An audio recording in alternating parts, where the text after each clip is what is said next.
teman-teman, di sini gua akan menjelaskan proses pemesinan berdasarkan alat potong.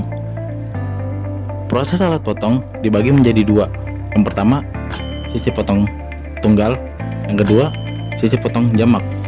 Mari kita lihat video berikut ini. Check it out.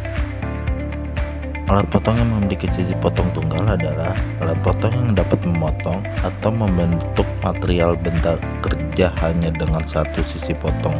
Contoh alat potong tipe ini adalah alat potong yang digunakan pada proses mesin pembubutan dan alat potong menskrap. Alat potong mesin bubut dibagi menjadi 6. Yang pertama, alat potong mesin bubut rata. Alat potong ini biasanya digunakan untuk membubut rata dari bagian kiri ke kanan dan dari kanan ke kiri. Alat potong ini sering digunakan untuk proses pengasahan, rounding atau benda kerja karena keterbatasan membuat bentuk contouring pada proses pembubutan. Kedua, alat potong bobot netral.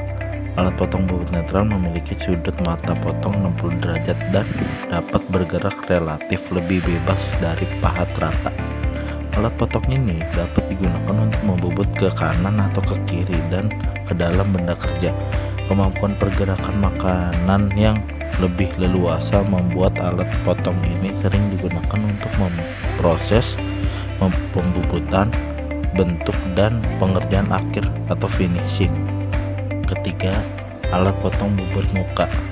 Alat potong bubut muka digunakan untuk proses pembubutan muka atau facing. Pembubutan muka adalah pembubutan yang arah pemakanannya dimulai dari luar diameter benda kerja ke sumbu benda kerja tergantung putaran mesinnya. Yang keempat, alat potong bubut alur. Alat potong bubut alur umumnya digunakan untuk membuat alur, groove, dan memotong benda kerja, parting. Alat potong terdapat dua jenis, alur luar dan alur dalam. Alat potong alur dalam membuat alur di dalam lubang. Alur luar membuat alur permukaan luar benda kerja. Yang keenam ada alat potong bubut kartel. Nah, ini berguna membuat alur-alur kecil pada permukaan benda kerja agar tidak licin. Hasilnya bisa belah ketupat atau lurus tergantung mata kartel.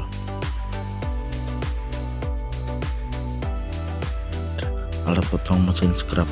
Secara umum, alat potong mesin scrap sama dengan alat potong mesin bubut. Perbedaan antara mesin bubut dan mesin scrap adalah gerakan pemotongannya. Gerak pemotongan pada mesin bubut dihasilkan dari gerak rotasi benda kerja, sedangkan gerak pemakanan pada mesin scrap dihasilkan dari gerakan menyayat alat potong. Dan sekarang saya akan menjelaskan tentang sisi potong jamak. Alat potong yang dapat memotong atau membentuk lebih dari satu sisi potong. Jadi, dalam alat potong sisi jamak ini mempunyai dua atau lebih poin potong seperti mesin bor, mesin vise, dan mesin gerinda.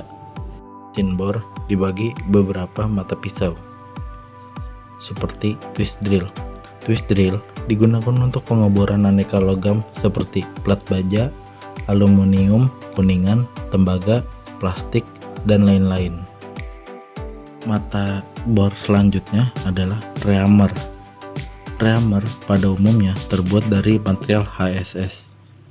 Reamer digunakan untuk proses penyelesaian atau finishing dengan toleransi yang kecil dan memperhaluskan permukaan suatu lubang pada benda kerja. Mata bor yang terakhir adalah constring. Constring adalah alat potong yang sisi potongnya dibentuk dengan kemiringan tertentu. Sudut kemiringan sisi potong pada umumnya adalah 45 derajat, 60 derajat, dan 75 derajat. Alat potong ini berfungsi untuk membentuk benda kerja dengan kemiringan pada sudut bagian atas lubang yang biasa disebut camper. Selanjutnya ada alat potong dari mesin vise. Mesin vise ada beberapa mata pisau seperti end mill. End mill pada umumnya digunakan untuk membentuk alur pada benda kerja dan membentuk kontur benda kerja. Kita potong mesin press selanjutnya ada seal and mill cutter. Jenis alat potong ini digunakan untuk memotong benda kerja menjadi bidang rata, facing atau bertingkat. Ada sisi potong kasar yang digunakan untuk mengerjakan pengasaran dan sisi potong halus digunakan untuk finishing. Alat potong terakhir adalah alat potong abrasif. Alat potong ini memotong benda kerja dengan cara mengikis permukaan.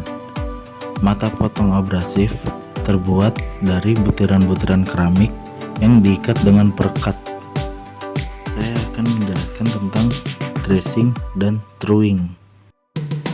Dressing adalah penajaman atau menghilangkan endapan-endapan dan membersihkan batu gerinda. Batu gerinda yang memiliki endapan yang banyak tidak dapat memotong dengan baik, melainkan hanya menggosok benda kerja.